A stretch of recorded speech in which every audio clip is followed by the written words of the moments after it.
বাংলাদেশের সাবেক সেনাপ্রধান জেনারেল অবসরপ্রাপ্ত আজিজ আহমেদের বিরুদ্ধে দুর্নীতি ও ঘুষ গ্রহণের অভিযোগে গত মে মাসে যুক্তরাষ্ট্রে প্রবেশের উপর নিষেধাজ্ঞা জারি করে মার্কিন পররাষ্ট্র দপ্তর।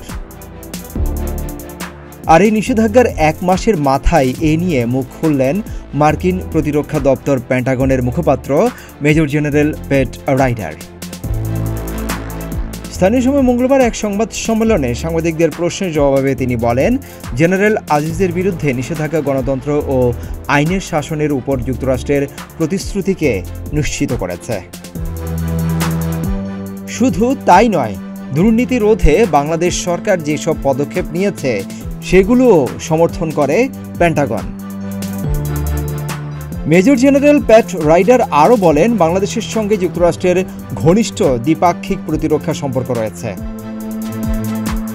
মে মাসের তৃতীয় সপ্তাহে বাংলাদেশের সাবেক সেনাপ্রধান জেনারেল আজিজের উপর নিষেধাজ্ঞা আরোপ করে যুক্তরাষ্ট্র।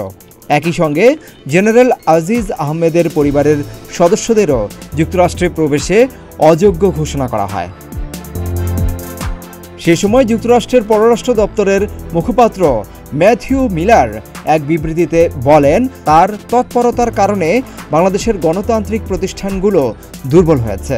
এ কারণেই সরকারি প্রতিষ্ঠান ও কার্যক্রমের উপর থেকে জনগণ আস্থা হারিয়েছে।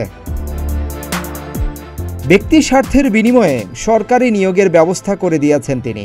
সামরিক বাহিনীর ঠিকাদারি অবৈধভাবে পাইয়ে দেওয়ার জন্য তার ভাইয়ের সঙ্গে যোগসাজশ করেছেন জেনারেল আজিজ।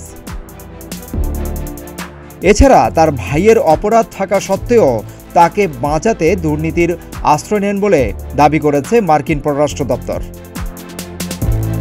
তবে নিষেধাজ্ঞার প্রতিক্রিয়ায় সাবেক সেনাপ্রধান দাবি করেন, শাস্তি পাওয়ার মতো কোনো অপরাধ তিনি করেননি।